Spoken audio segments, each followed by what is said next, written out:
안녕하세요, 가치양입니다. 7월 30일 금요일 국내 시장이 마감되었습니다. 자, 오늘 시장이 7월 마지막 날인데 원래 처음과 마무리가 좋아야 된다 이런 말이 있잖아요.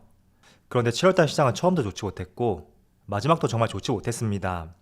지금 보시는 것처럼 코스피는 무려 1.2%의 큰 폭의 하락을 보여주었고 코스닥도 마찬가지로 동일한 규모의 큰 폭의 하락을 보여주었습니다. 자, 그런데 국내 시장과 반대로 어제 미국 3대 지수를 살펴보면 S&P 500은 0.4%의 상승이 나왔고 나스닥도 0.1%의 상승을 보여주었습니다. 그리고 마찬가지로 다우지수도 0.4%의 상승이 나오면서 최소한 지금처럼 폭락이 아닌 어느 정도 보합은 유지해야 되지 않았을까 이런 생각들을 많이 하셨을 거예요. 물론 오늘 중국 상해지수를 살펴봐도 기존 하락과는 다르게 0.4%의 하락이 나오면서 그렇게 우려스러운 하락은 아니었는데 국내 시장은 코스피하고 코스닥 정말 큰 폭의 하락으로 마감이 되었습니다. 자, 가장 큰 결정적인 이유는 나스닥 선물지수. 지금 보시는 나스닥 선물지수를 봤을 때 이때가 미국 시장이 종료되었던 그 시점이거든요. 그리고 국내 시장이 개장을 했을 때가 아마 이쯤 될 거예요. 미국 시장이 종료되고 국내 시장이 개장할 때까지 그 시간 내에 미국의 나스닥 선물지수가 무려 1% 이상의 큰 하락이 나왔습니다. 그리고 국내 시장에 개장했을 때도 별다른 반등 없이 계속해서 약세의 모습을 보여주었는데 아무래도 나스닥 선물지수의 약세가 오늘 국내 시장의 약세로 연결이 되었다. 이렇게 이어서 볼 수가 있습니다. 자, 그럼 시가총액 상위 종목들을 살펴볼게요. 자, 먼저 시가총액 상위 종목들을 살펴보면 역시나 흐름들이 다 좋지 못했어요. 그래도 LG화학하고 포스코 이 두 종목은 나름대로 흐름이 좋았다고 볼 수가 있고 그 밑에 어떤 종목들이 상승했나 한번 살펴볼게요. SK하이테크놀로지 그리고 고려아연. 일단 시가총액 50위 내에서는 단 3종목을 제외하고 모두 하락세를 보여주었습니다. 그래서 전반적으로 국내 시장이 정말 좋지 못했고 아마도 여러분들이 보유했던 종목들에 대해서 상승보다는 하락이 많지 않았을까 이렇게 보여지는 것 같습니다. 그래서 정말 오늘 쉽지 않은 하루였다고 보여지고 코스닥도 마찬가지예요. 자, 코스닥도 시가총액 상위 종목을 살펴보면 에코프로비엠 그리고 HLB 이렇게 두 종목만 상승이 나왔고 다른 종목들은 모두 1% 이상의 약세를 보여주었습니다. 자, 그럼 수급을 한번 살펴보겠습니다. 먼저 코스피를 살펴보면 오늘도 외국인이 순매도를 보여주었고 그동안 외국인과 달리 매수세를 보여주었던 기관도 오늘은 매도세를 보여주었습니다. 그리고 연기금도 오늘 크게 매도세를 보여주었네요. 자, 그리고 코스닥도 마찬가지로 기관과 외국인의 동반 순매도가 나왔습니다. 그리고 삼성전자도 마찬가지로 기관과 외국인의 동반 순매도가 나왔고 오늘 시가총액 상위 종목 내에서 정말 좋은 모습을 보여주었던 포스코는 반대로 기관과 외국인의 동반 순매수가 들어왔습니다. 그리고 현대제철도 마찬가지로 매수세가 들어왔죠. 그리고 또 상승을 보여주었던 LG화학도 마찬가지로 외국인의 순매수가 들어왔고 기관은 그래도 소폭의 순매도를 보여주었네요. 자, 이어서 주체별 매매 동향을 살펴보면 먼저 외국인의 LG화학, 포스코, 현대제철, 삼성전기, 대웅제약 이렇게 5종목을 순매수 상위 종목을 올렸습니다. 역시 오늘 상승한 종목들은 다 외국인이 순매수를 보여준 종목이죠. 그리고 기관을 살펴보면 포스코, 삼성전기, 고려아연, 현대제철, SK바이오사이언스 이렇게 5종목을 순매수 상위 종목을 올렸습니다.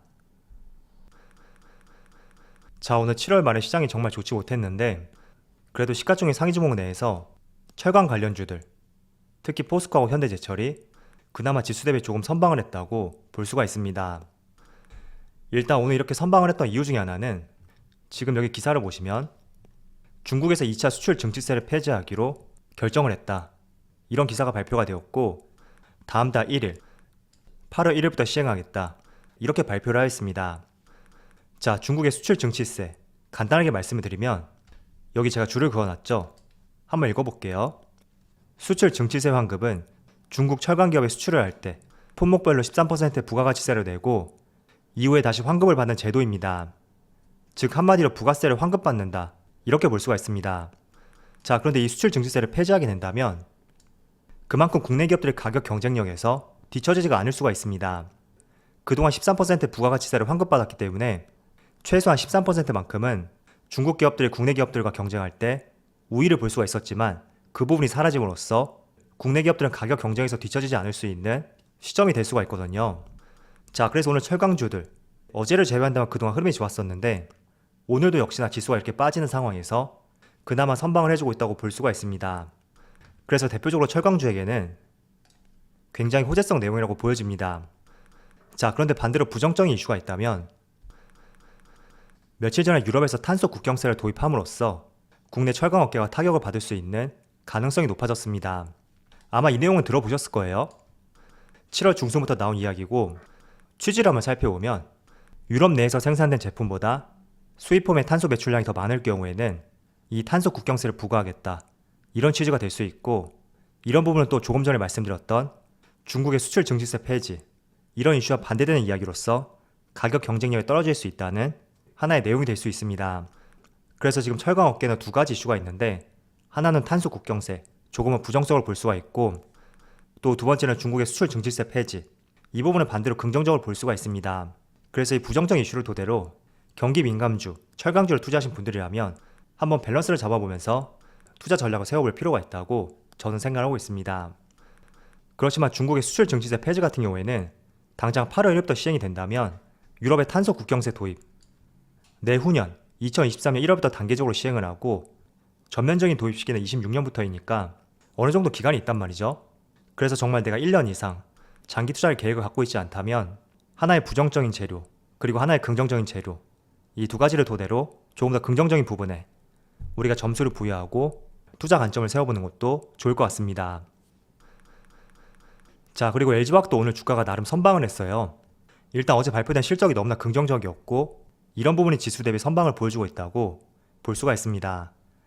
자, 일단 내면 한번 살펴보면 매출이 약 11조 4,500억, 그리고 영업이익은 2조 2천억이 나오면서 분기 사상 최대 실적이다, 이 점을 알 수가 있고, 사업 부문별로 살펴본다면 석유화학 사업 부문이 매출이 5조 2천억이 나왔고 영업이익은 1조 3천억이 나왔습니다. 그리고 2차전지를 담당하고 있는 에너지 솔루션 부분, 이쪽에서는 매출이 5조 1천억이 나왔고 영업이익이 무려 8천억이 나왔거든요. 자, 그런데 영업이익이 정말 가파르게 증가했는데 여기에는 일시적인 비용이 반영이 되었습니다. 지난번에 SK이노베이션과 소송을 벌였고 승소함에 따라서 합의금을 받았죠. 그래서 이 합의금 1조 원이 일시적인 영업이익으로 반영이 되었고, 또 반대로 ESS 화재 리콜건 4천억 규모는 충당금으로 반영이 되는데, 그렇지만 실적이 정말 잘 나왔습니다. 그래서 이런 부분이 어쨌든 지수는 오늘 약하지만 나름대로 선방을 보여주고 있는 하나의 요소라고 생각이 되고 있습니다. 자, 그런데 LG 에너지 솔루션이 올해 말에 상장을 하잖아요. 분명히 상장 뒤에는 2차전지에 대한 기대감이 LG화학보다는 LG 에너지 솔루션을 옮겨갈 수밖에 없습니다. 그래서 지금 삼성 SDI에 비해서 주가가 탄력적으로 움직이고 있다고 볼 수는 없는데, 그렇더라도 저는 IPO 일정이 나옴에 따라서 한 번쯤은 또 좋은 모습이 나올 수 있는 시점은 분명히 있을 거라고 생각을 하고 있습니다. 왜냐하면 어쨌든 자회사의 상장 시점이 다가올수록 에너지 솔루션의 상장 기대감을 높이기 위해서 LG화학의 주가는 상승이 나올 가능성도 높거든요.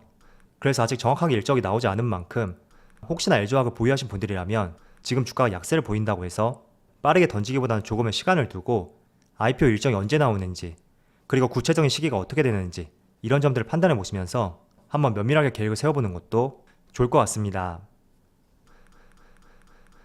자, 상장하게 되면 게임 대장주가 될 수 있는 크래프톤, 공모가가 49만 8천 원으로 결정이 되었습니다.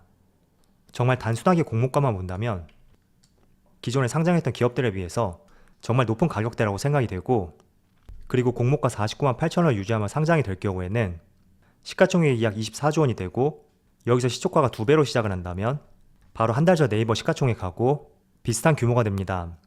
그래서 개인적으로 공모가 대비 얼마나 큰 상승을 보여줄지 여기에 대해서는 큰 의구심이 있고, 또 크래프톤이 지금 보유하고 있는 주요 게임인 배틀그라운드, 사실 이 게임을 제외한다면 조금은 크래프톤에 대해서 기대를 해볼 수 있는 모멘텀이 무엇이 있을까, 이런 점을 생각해 봤을 때는 제 개인적인 생각으로는 살짝 투자하기에는 아쉬운 종목이다, 이런 생각을 가지고 있습니다.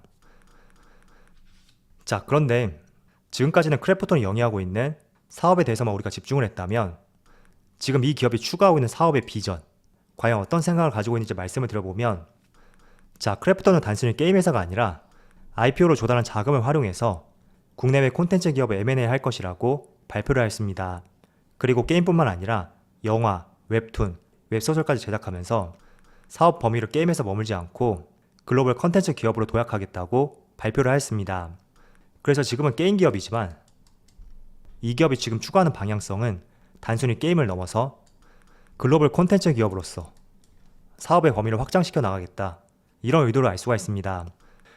그래서 우리가 단순히 게임 기업으로 비교해 볼 때는 솔직히 배틀그라운드만 제외한다면 이 회사에 대해서 기대할 수 있는 게임 신작이 없기 때문에 조금은 부정적이라고 볼 수가 있지만, 글로벌 콘텐츠 기업으로 사업을 확정해 나간다, 이 점을 봤을 때는 좀 점수를 부여하면서 관심을 두고 볼 수 있지 않을까, 저는 이렇게 생각하고 있습니다.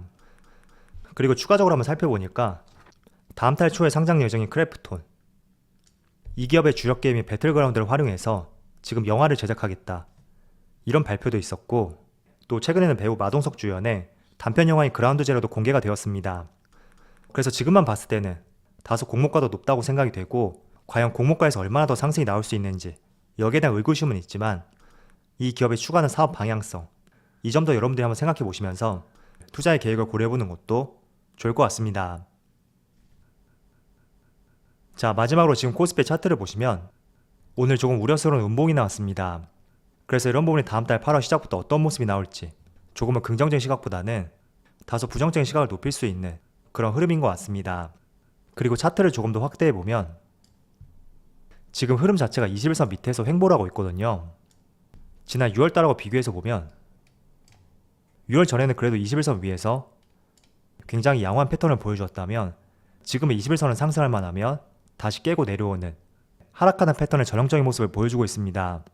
그래서 이런 부분이 다음 달 8월 1일부터 빠르게 시장이 회복을 하지 않는다면 우리가 기대했던 것과 달리 8월은 조금 좋지 못한 시작을 보여줄 수가 있으니까, 지금 지수의 방향성을 보시고 내가 8월달에 어떤 투자를 해볼지 한번 스스로 계획을 세워보는 것도 중요한 시점인 것 같습니다.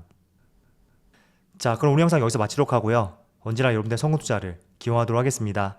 감사합니다.